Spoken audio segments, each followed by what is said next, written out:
Colts Steelers, here we are, week 9 of the NFL season. We are back, another edition of Colts Corner with myself, Kevin Bowen, and Eddie Garrison is across the way. A road favorite in Pittsburgh is not something the Indianapolis Colts have uttered much in their, 40-some years of playing football, but that's where they're at heading into Sunday. 3-point favorite, so we'll break down where Pittsburgh's at right now. Very reeling, a lot of defensive questions, and not a team that I see the record of 4-3, and I'm like, I don't really know where they're 4-3 or better, I guess, than half the league. So a lot to get to on today's pod. Mr. Garrison, good afternoon. Good afternoon, Mr. Bowen. I've got nothing to add. Really? Does it make you feel old when you get called Mr. like that? I don't know. I just kind of, yeah. I'm not a big Mr. Garrison guy either. Occasionally. I don't think I guess I occasionally get called Mr. Bowen. Kevin, you know the last time the Colts won in Pittsburgh? 2008, Dominic Rhodes, right? Big play late in that game. Yep. Yeah, I remember not a huge favorite, but I remember a favorite in 2014, and I remember Antonio Brown humping the goalpost. That's what I remember. I think Colts gave up 50, I want to say, in that game. Obviously a really good Colts team that 2014 season, and yeah, I just remember Antonio Brown doing that. But yeah, I mean, it's always one of my favorite environments. And again, we'll get more into Pittsburgh here in a few minutes, but you watch Sunday Night Football, and Jordan Love's got 20 straight completions, and I think they're 150 some pass attempts in a row without an interception.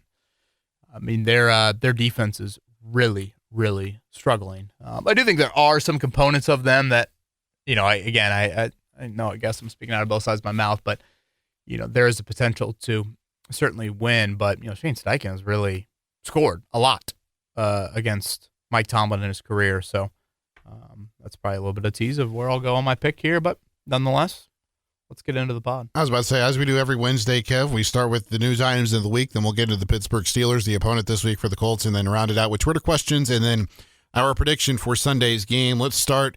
We touched on this briefly on Monday's pod, the MVP debate, and there is a sportsbook out there, Kevin. And since our pod on Monday, there has been a shift in the odds. I don't know if you've seen this or not, but if you have, I'm still going to illuminate on what this shift is so our audience is also aware, because there may not be big gamblers out there like myself.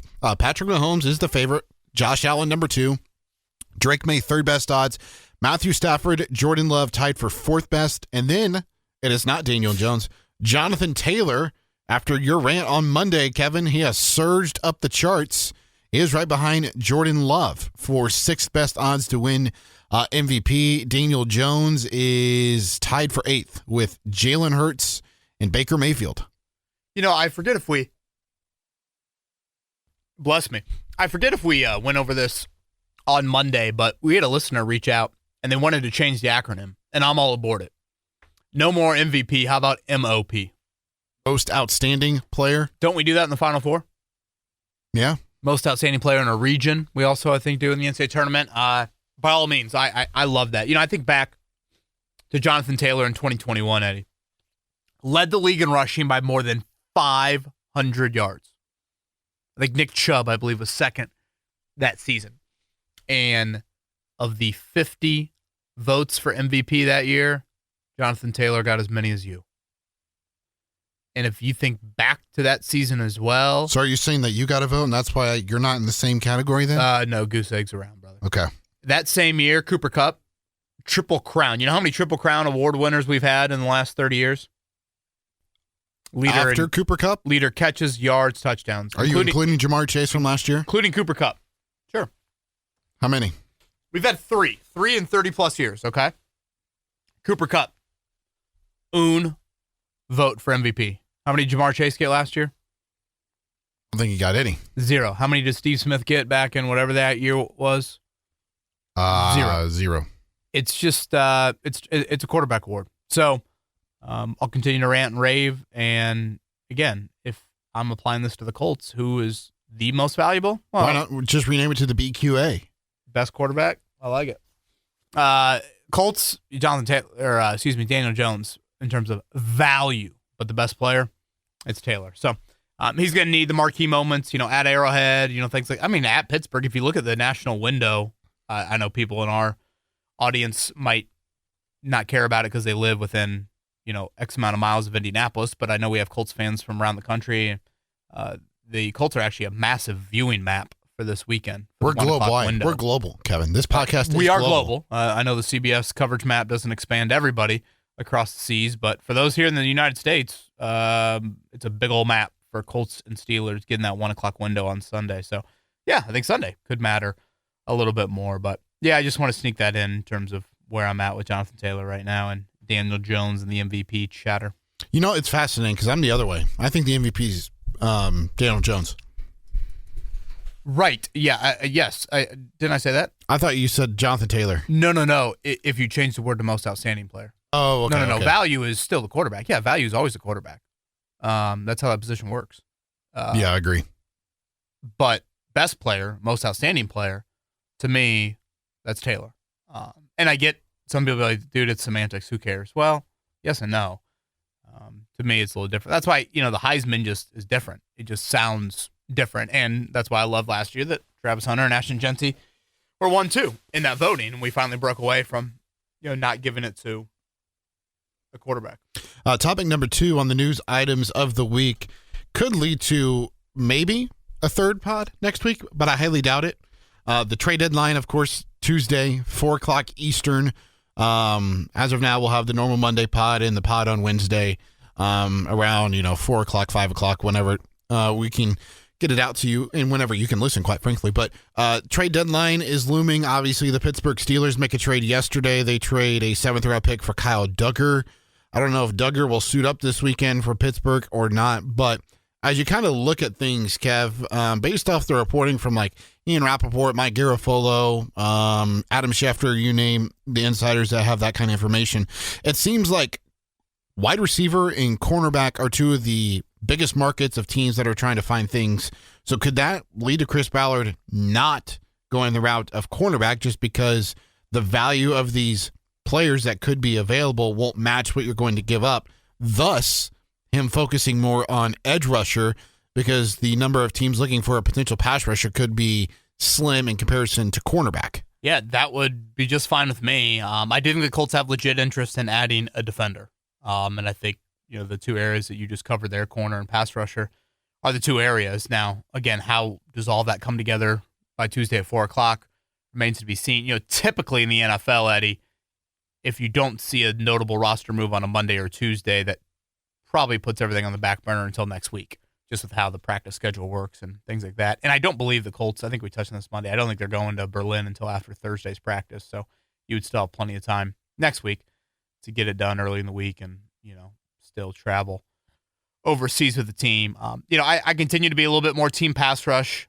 I thought JT Tuimoloau, for example, had a really nice quarterback hit of Cam Ward on Sunday, but that was it. He actually had a goose egg in the stat sheet besides that in 35 snaps. So, for those out there that were looking and saying, okay, let's hold out some hope here.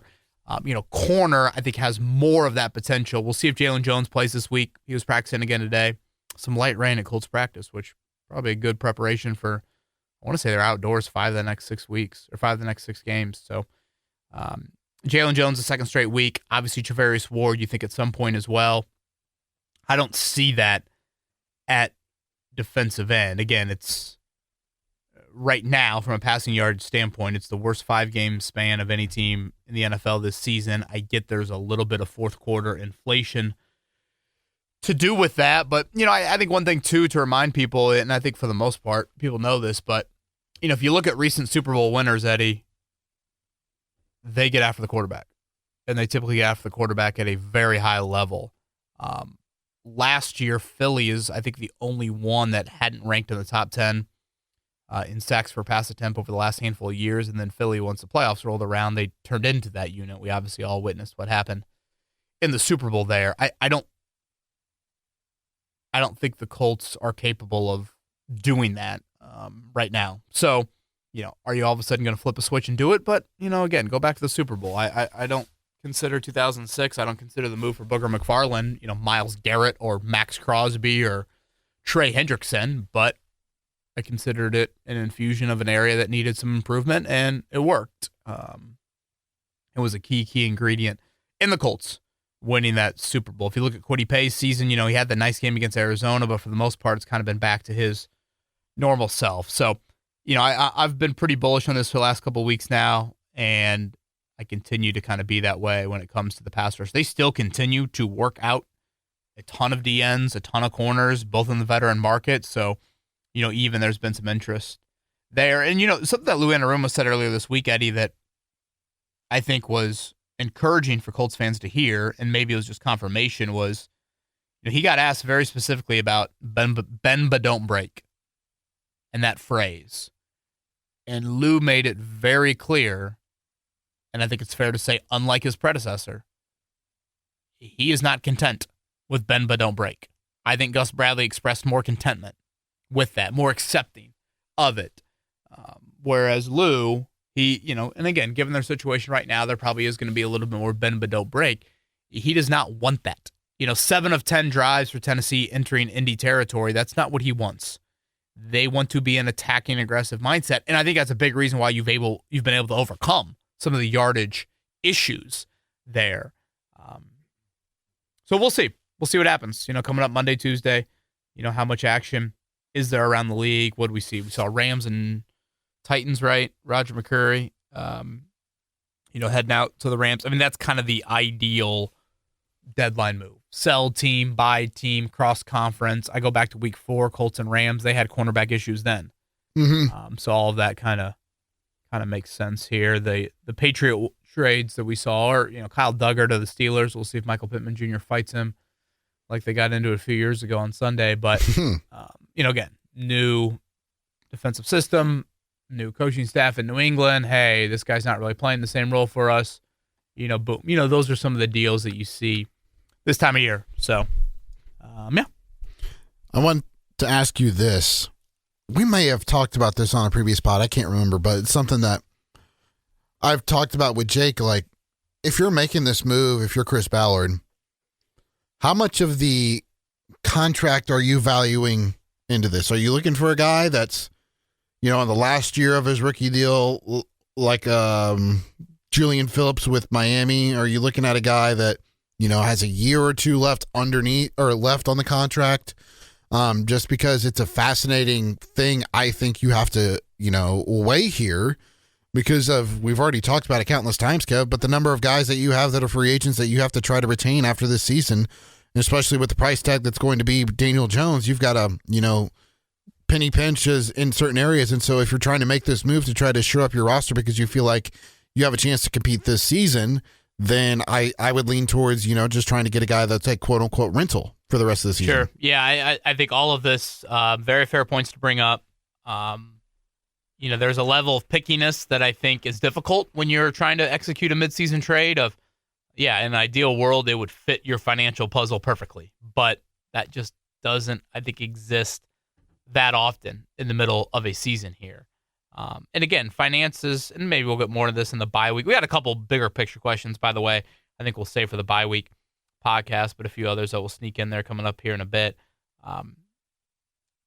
But yes, things are about to get more complicated. And that's a great problem to have. That means that you've had some levels of success. You've had some levels of success at positions that matter, like those sorts of things. So, yeah, I think those are all aspects that you have to think about because, financially let's just go down the list. Daniel Jones, duh. Okay. Alec Pierce. Okay. What does that look like? Michael Pittman Jr., is he coming to you wanting a new one? If Jonathan Taylor has this season that he's having right now, he's going to want some juice on that. Quentin Nelson. We know how Jonathan Taylor's agent operates. Yeah. Quentin Nelson, is Braden Smith still around? Is he back? Is he retired? Nick Cross. Are you paying him and Cam Bynum both big money?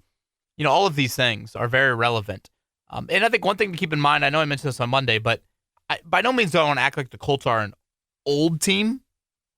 But when you talk about 29, 30, 31, 32-year-olds, you're talking Grover Stewart, DeForest Buckner, Zaire Franklin, Kenny Moore, Javarius Ward, Braden Smith.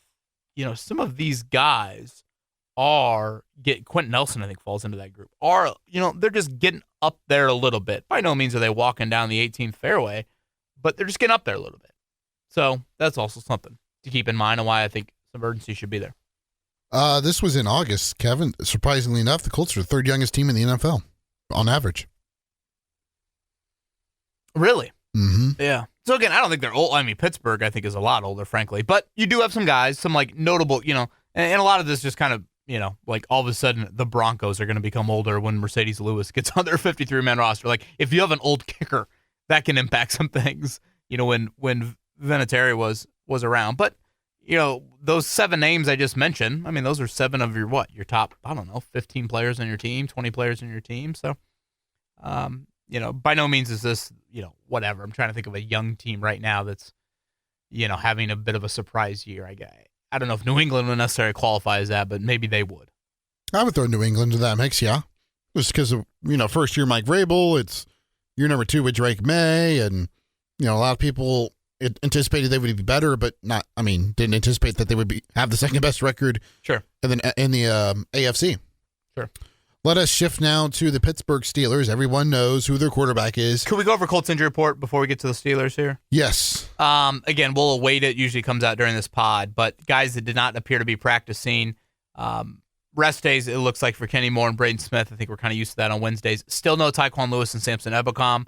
We'll see, and probably Lewis's case, if he can get back tomorrow, would 2 days be enough for him? Ebukam was always thought week to week, which in my lingo means multiple weeks. Maybe a new punt returner for the first time this season. Josh Downs has done it before, did it last year, and Amir Abdullah has also done it last year, I think, with the Raiders a little bit there. So Ashton Dulin?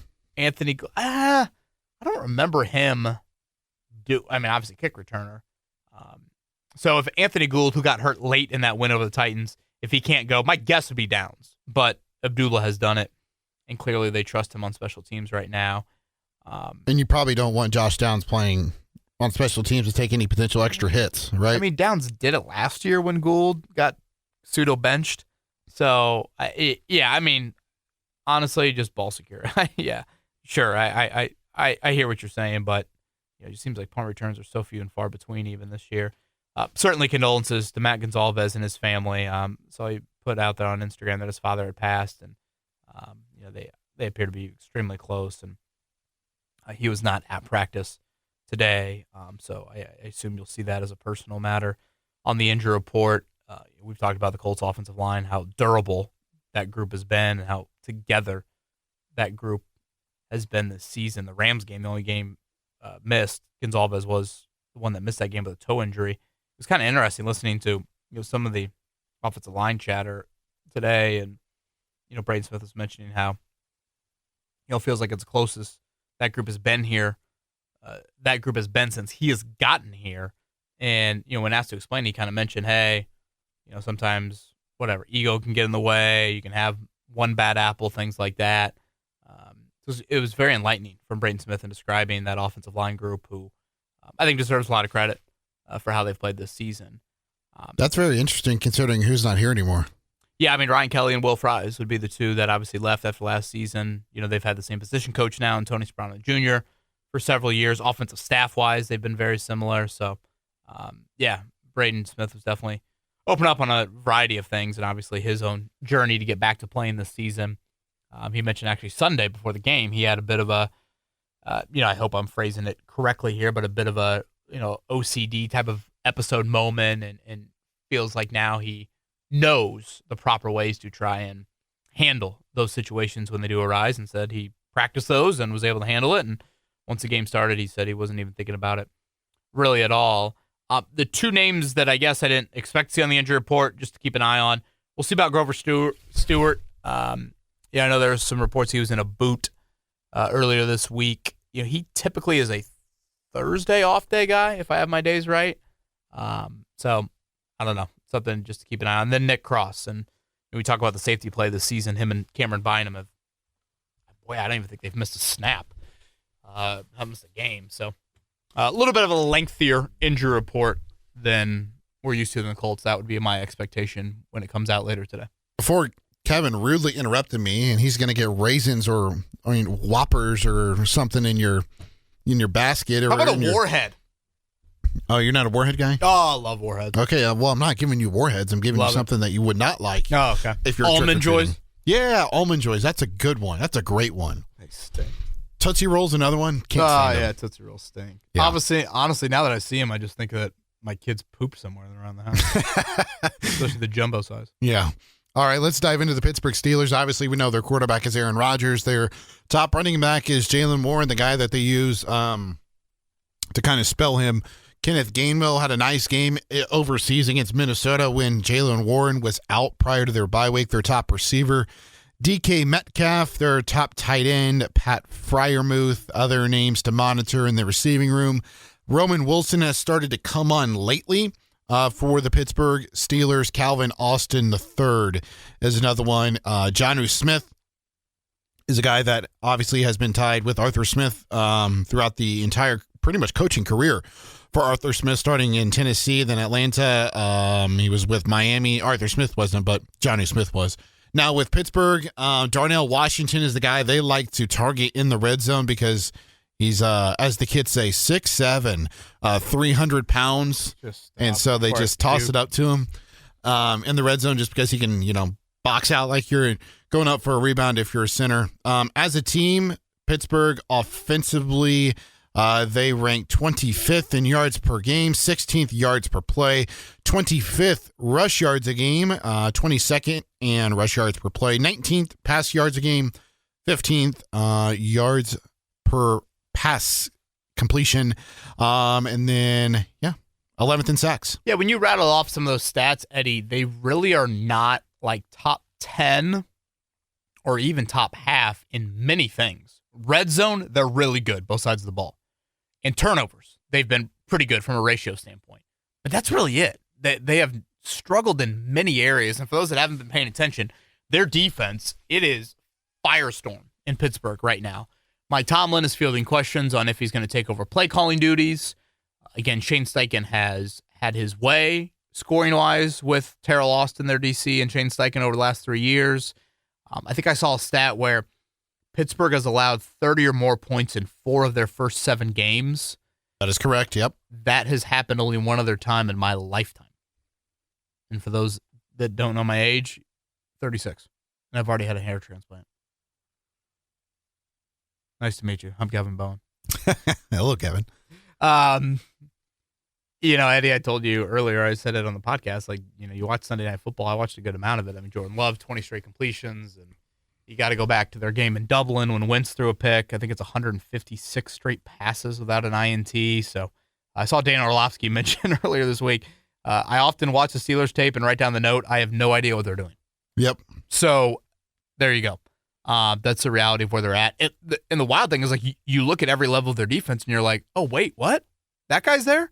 I mean, there are some recognizable names. Obviously, Cam Hayward in the middle, but I just start to think he's starting to get up there in age, and he's starting to slow down a little bit. And TJ their corners are a little older with Slay and Ramsey. I don't think Watt has been truly Watt this year. I mean, because of Alex Highsmith. Alex Highsmith on the other side. Yeah, he's not there. He's not there right now because he's hurt. So all the attention now has been on TJ Watt. Highsmith's back, but correct me if I'm wrong on that. I haven't seen today's injury report, but that's always been an interesting element to this matchup because for the most part, Watt is opposite Braden Smith. So certainly Max Crosby a couple weeks ago, the Colts were outstanding, and that's where I get into. Okay, there are a lot of areas where I look at this Pittsburgh team and it's surprising they're 4-3, but a couple of areas that I think just offer the yellow flag. I probably was unfair with Aaron Rodgers last year based off that Jets game. Yeah. I thought he looked old as hell. I've watched Pittsburgh a couple times this season. I don't see that. I don't see crippling Aaron Rodgers. Now, obviously, I don't see MVP Aaron Rodgers, but I don't see crippling Aaron Rodgers. I do think Jalen Warren is a nice back. I do too. And can impact the game in multiple ways. And their tight ends, as Eddie laid out there, they do have some and plural tight ends. So those are some areas. Different things to the table. Right. And then, with Metcalf, to me, this screamed a Travaris Ward shadow game. Yeah. Well, he's not here, and he won't be here for Drake London in all likelihood next week. So, when you think about that, how do you handle that? Again, does Jalen Jones get back? What's his role if he's back? All of those questions that you would have. And then defensively, 2 things. One, again, don't let their edge guys wreck the game. Right. Don't get in the obvious and let Watt get going because we know he can do that, especially in that stadium. Yeah, Highsmith is back. I didn't realize he had been back the last 2 weeks. It just shows how ineffective he's been since coming back. Right. But they lost to Sean Elliott on Sunday night. And he is, I don't know what the ideal comp is. I guess maybe a Cam Bynum type comp. He is kind of their guy in the back end of their defense. Gets everybody on the same page. The quarterback of their defense, kind of, in the secondary. Missed some game action this season, and their stats with and without him are very different in the negative light when he doesn't play. Well, now he is out. So just a couple more things to throw in there on the Steelers. You ready for Twitter questions? Let's do it. I have a handful of them to get to. The mailbag was pretty, well, I can't call it a mailbag. Did you used to call it mailbag back in the early days of the pod? Might have, yeah. That was probably lazy by me, but yeah, that sounds like something I would have done. Starting with Josh. After watching Daniel Jones play at such a high level through the first half of the season, Josh can't imagine the quarterback completion between him and Anthony Richardson competition was ever that close. How early in camp do you think Shane Steichen knew he was going with Daniel Jones? Love the pod. Thanks, Josh. And Kevin, I want to add another element to this. Was Daniel Jones the guy from the get-go, from the moment they signed him? Yeah, Josh, it's a good question. Yeah, I don't know from the moment they signed him. I mean, I think there were some whispers behind the scenes of like, hey, this is going to be very real, and we really like what Daniel Jones is going to bring. I think my first yellow flag was when Richardson missed 7 of the 9 days in the spring. And Eddie, I think the podcast that you heard right after that, I made that a big deal. Like, to me, that was a big deal. But Ballard made it so ho-hum. Right. That. And I didn't understand that. I'm like, wait a minute. You said the biggest question about Anthony Richardson at the end of the season was about availability. Yep. So now it's not? 5 months later? Right. So that didn't add up to me. And then, as camp moved along, it really, gosh, it seemed like a house divided with the fan base of like, if you compliment Jones, you hate Richardson. If you compliment Richardson, you hate Jones. Like, it had that feel on the training camp updates. Oh, yeah. And, I remember just saying like, okay, so far Daniel Jones has just been like steady. Hasn't turned it over really. But there definitely were a lack of big plays. I thought the early nail in the Richardson coffin was the Baltimore play. Yep. And once that happened, it was kind of like, oh boy, this now is really real. Print the jerseys, and I think I kind of shared with you, if you listen to Steichen, I think he's telling us something here, and I think our listeners of the podcast kind of knew where I was going with that. I don't think there was any fan could go out there and watch practice. I mean, from a completion standpoint, it wasn't like it was a massive difference, but I think Shane wanted somebody intellectually, I don't know if that's the right word, but someone that could just kind of match him. And if you weren't going to get all of the unique stuff that Richardson does, then, he was probably going to go with Daniel Jones, and that's how it played out. Roberto is next. If you compare this Colts version with the last one, I remember with Super Bowl chances, i.e. Colts in 2014, which one do you think is better?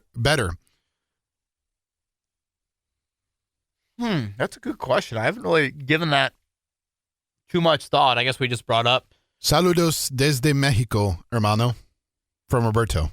Oh, gosh. Yeah. De nada? I don't even know how to respond. Mi amor, I love you. That's my love. Oh, my love. Te amor? Is that right? Maybe. Tengo la camisa negra was a song that we sang in Spanish for with Heather Chandler. That's about where I should probably stop, or else I'm really going to get myself in some Spanish, some Espanol trouble. I thought for a split second that was just you just speaking. No, that's greetings from Mexico, okay. Brother. That is Roberto, thank you. 2014. Yeah. Well, I guess let me start here. That obviously was the Patriots team. I don't know if anybody I don't know if anyone views like, oh yeah, the Colts are going to the Super Bowl. But a 7-1 team, like if the Chiefs are 7-1 right now, everybody would be like, oh yeah, the Chiefs are going to the Super Bowl. I mean, hell, a lot of people probably still think the Chiefs are going to the Super Bowl. I will say this: Andrew Luck in his third year offered you some pretty dynamic quarterback play. if they eliminate, because that season ended with what, Boom Herron as your starting running back? What a callback. Right? I mean, Trent Richardson didn't even make the trip to Foxborough, if I remember correctly. Rest in peace, Zerlon Tipton, and he was up there on the depth chart. So, that team had quite the weapon in Vontae Davis. I will always, sadly, rest in peace there. I will always remember that game in Denver and what Vontae Davis did to Demaryius Thomas and who was it? Emmanuel Sanders and I don't know. Is it Eric Decker? Was that the other one? Yeah. Or Mrs. Decker. Very attractive, correct? Mm-hmm. And some would say Mr. Decker, probably. Shout out to our females that are listening out there if they're Eric Decker fans. Stand up. Again, I get back to what I said, kind of lead off the pod, Eddie, of do you have a pass rush that's capable? And I don't think the Colts pass rush necessarily that season was like Mathis led the league in sacks, I want to say the year prior. Yeah. But you remember the Jonathan Newsom play in Denver? I mean, that was a huge play in that game.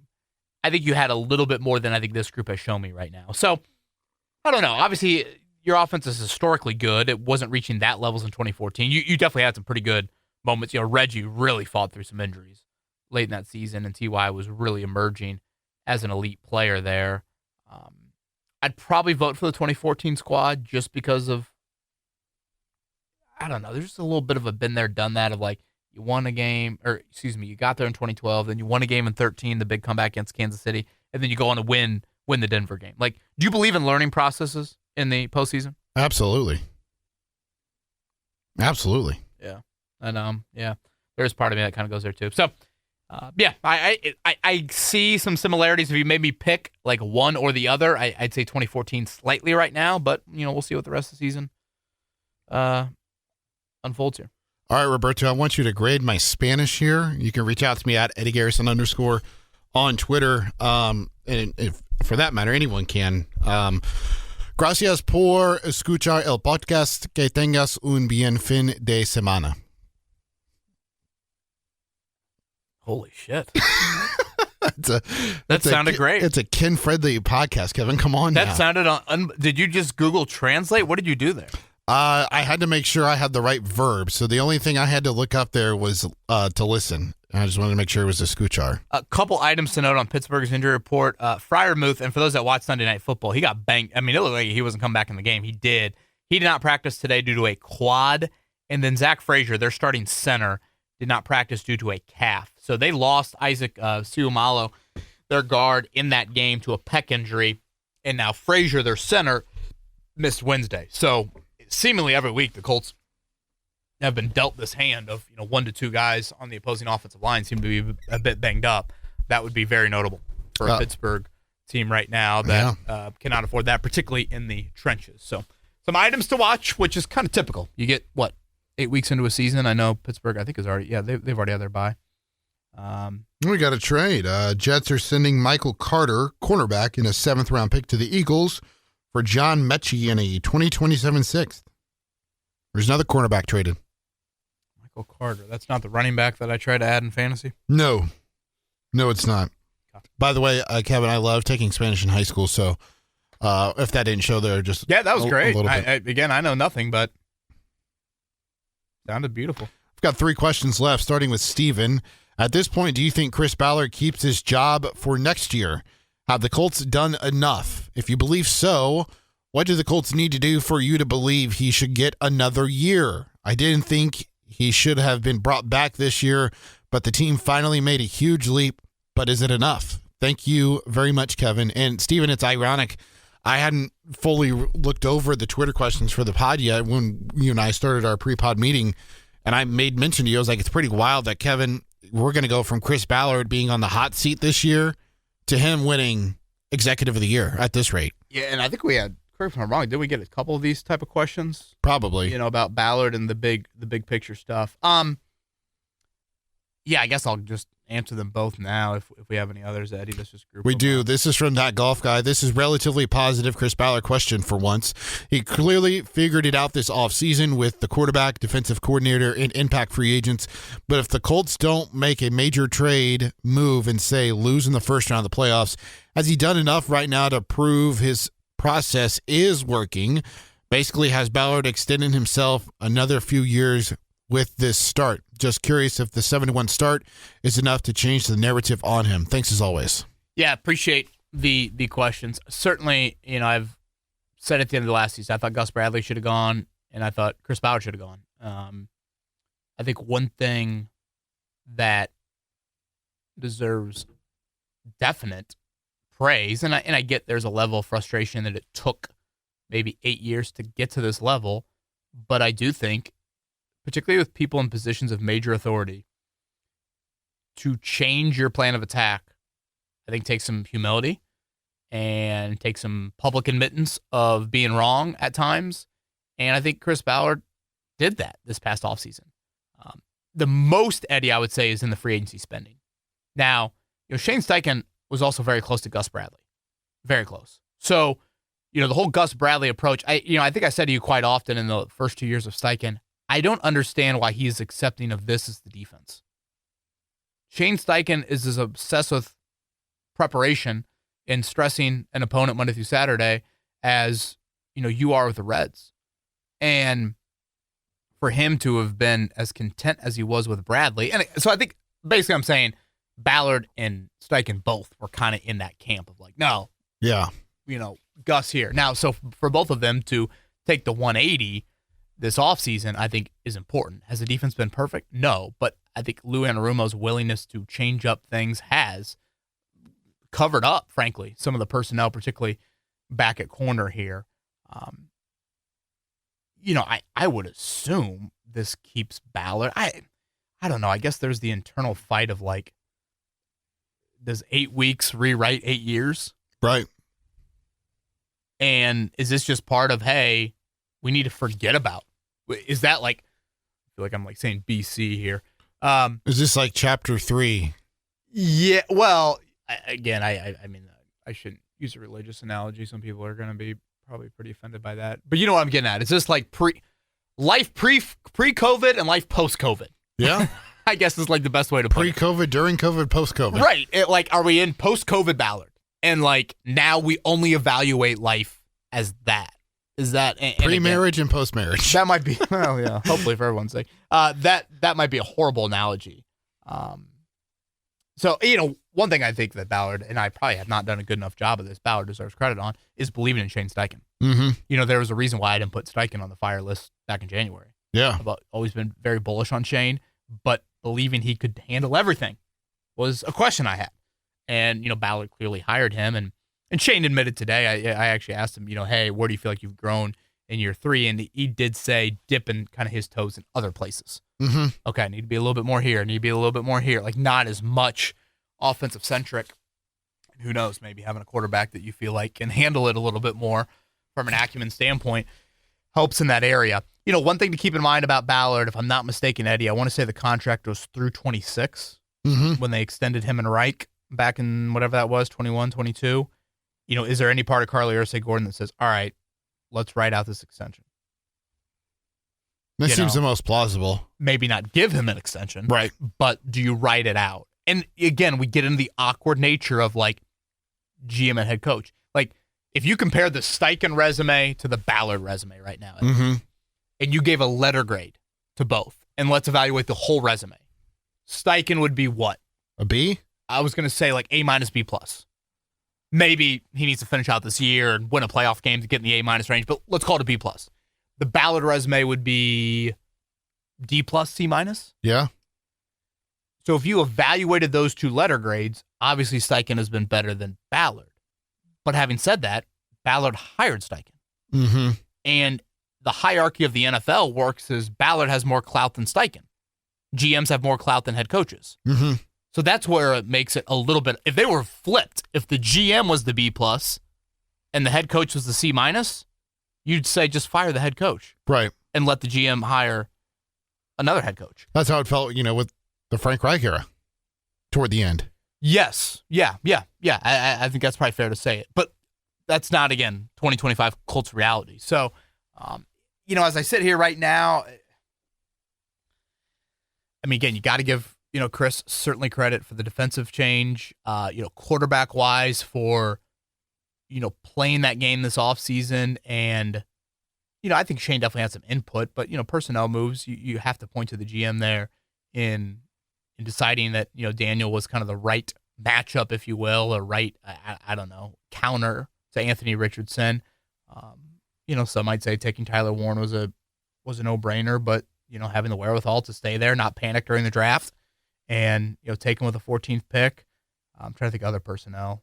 I guess that was the big stuff, really. Obviously, the free agency we've spoken to. So, yeah, I think I'm probably in the team. Let's see obviously how the rest of the season plays out. And if you're Carly, you probably go ahead and ride it through 2026. But yeah, I don't know. It's probably more of a bye-week thought I should give. And yeah, I'm just always torn on the 8 weeks, 8 years, and then like the pre-COVID, post-COVID. Yeah. Like, is this now new Ballard? Is the blueprint he walked into and the binder he walked into and handed to Jim Irsay, has that binder, hey, let me change that chapter.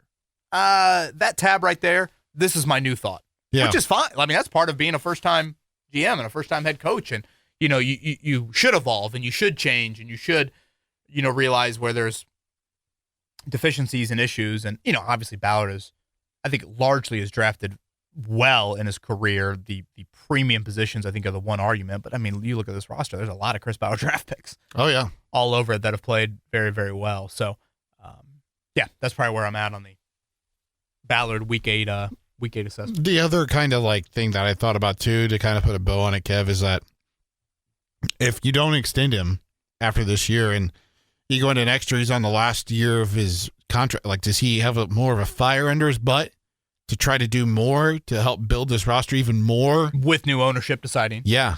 With a new decision maker than the person that hired you. Yeah. Yeah. I mean, that's a good point. And again, what's Steichen? Was it a 6-year deal? Does that sound right? Is Ballard allowed to do more things with Carly than previously with Jim? Yeah. Yeah. Those are all certainly questions to be asked. The final question is from Garrett. Knew coming into the year the offense was really complete, but didn't think it would come to the level of nearly matching last year's win total in the first half of the season. Is this year's success more indicative of the personnel changes around the quarterback or the quarterback itself? I'm having a hard time picturing what this year would look like if Anthony Richardson was at quarterback every week. Is this year's offense this much better than last year's? Or is the gap between Daniel Jones and Anthony Richardson just this wide?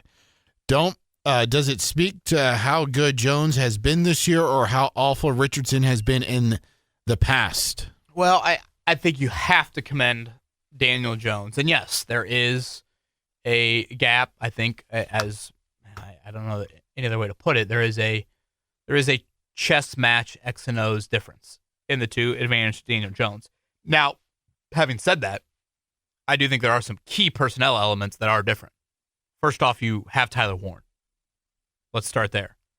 Secondly, Jonathan Taylor is incredibly healthy. So is Michael Pittman Jr. Michael Pittman Jr. is back. Your offensive line's been intact, Eddie, for 7 of 8 games. So let's times that out. 8 times 5 is what, 40? You have had 39 of your 40 offensive line starts this season. Yeah. And if you had to pick anybody that would miss one game, it was Matt Gonzalez. I mean, if you had to pick any of them, now again, I know it was against an opponent that you would have picked some other opponents, and ironically, that's the one game you lost. But that offensive line help is, I mean, that's got to be top 5 in the league right now. I'd have to look through it. I mean, hell, the Chargers were down their 5th and 6th tackles against you. So I want to give credit to Daniel Jones, certainly, but I also want to acknowledge some other areas of this offense that either A, have gotten better, B, are healthier, and just in general, the unit has been so the tight ends haven't missed a game, right? Nope. A little depth at running back, but, I mean, who cares how much Taylor plays? And wide out, what? Pierce has missed 2 games and Downs has missed a game? Is that it? Yeah. I mean, Pittman's been out there pretty much every week. I guess Doolin missed 1. So, you've been very healthy in that on that front as well. I think, too, there's been a shift in what Shane Steichen and Jim Bob Cooter are wanting out of the quarterback as well. Yeah, that's I feel like they've been more in the mindset of, hey, less explosive and let the players create the explosive, if you get what I'm saying, instead of relying on Richardson to take a 3-step drop and wait for all these deep routes to develop. Instead, it's, finding Pittman over the middle of the field for 7 to 8 yards that turns into 15, or the same with Josh Downs, or the same with Tyler Warren, and getting creative with the scheme and how you're utilizing these players. Well, and I'll add one more too, Eddie, and I think it's a really hard question to answer. So when athletes or coaches have said this to me or to us in recent years, I've struggled with okay, can you tell me more? And that is this. Last Wednesday, I shared with you, Zaire Franklin mentioned he felt like the team was closer and could feel this during the offseason. Yeah. So I followed up with Zaire, okay, what do you mean by that? And again, I didn't get maybe a ton of tangible evidence per se, just like, DeForest Buckner's mentioned, hey, we got 100% attendance at our Thursday night positional dinners. Like, okay, that's a little bit of stuff. That's why I brought up the Braden Smith thing from earlier. Okay, Braden Smith, you played with this team since 2018, and you're saying it's the closest unit you've ever been. It was actually Bob Kravitz today that followed up with Braden. Hey, why? And that was the, hey, egoless group. Hey, sometimes one bad apple can kind of bring you down. Like, okay, so there's a little bit of that. Because I think it's almost one of the most cliche things you hear in sports. We're closer. Didn't Andrew Catalan in this past game mention something about, I don't know if it was the offensive line or the offense in general, like they get together on Thursday nights and they all, hang out or whatever and watch Thursday night football? So basically the Thursday routine is your position group gets together for some sort of dinner. And I think usually the quarterbacks and the wideouts team up together. And I think Daniel maybe has had guys over for Monday Night Football, kind of do that as well. I heard maybe a Fat Dan's pickup or two. Are you a Fat Dan's fan? Never had it. Garrison. Injury report here, shoulder for Cross. Downs is a hip. And, I guess that covers everything. Grover was a foot. Man, there's a lot of DNPs now that I scroll through this list. 1, 2, 3, 4, 5, 6, 7, 8, 9. 9. He had a couple rest days in there. Jalen Jones progressed to full. Yeah, that pretty much covers everything. So, some injuries to monitor. Yep. You got anything else, or should we pick them? What's your prediction? Do I have to go first? I'll let you go first again. It is your podcast. The spread is 3.5. Total is 50.5. If you look into things when you make these predictions, Kevin, such as point totals for each team, Colts 26.5, Steelers 23.5. Juiced on the over for the 26.5 for the Colts, and it's -113, -113 both ways on FanDuel for the Pittsburgh Steelers. Some questions about this field and how durable it is. Not Heinz Field anymore. It starts with an A. I kind of forget what it's called. AccuSure or something like that? Sure. I've always been curious about acupuncture. 31-23 Colts. Seahawks won by 14. At Pittsburgh, Green Bay won by 10. I just don't think it's as vaunted of a place. I think they're really reeling. So Colts 31-23. Kicking outdoors. Boswell, Badgley. If it gets close, that is probably a little bit of a concern, but I'll go Colts 31-23. You rat bastard. Really? No way. Yes. Stop it. Yeah? How? I don't know. I don't think you were thinking of anything, and you just heard me say that. I'm always thinking of things, you Kevin. Thought it sounded good. I'm a degenerate. What are you talking about? I think about these things all the time. You are. Literally the same exact one? Yes. Oh, my gosh. Unbelievable. Well, there you go. It'll be on the graphic, hopefully, this weekend for the fan. Eddie Garrison has nothing more to add than that. Next week, we should be normal. We are expecting a third Bowen child in our family somewhat soon here, so maybe we'll just do one during the bye week, but we'll keep you posted. Enjoy Halloween. Hopefully you get all the Reese's in the roll, Kev. Thank you, brother. Halloween weather looks great, honestly, for this year. So safe travels, everybody, this weekend. Colts Corner with myself, Kevin Bowen, Eddie Garrison, signing off.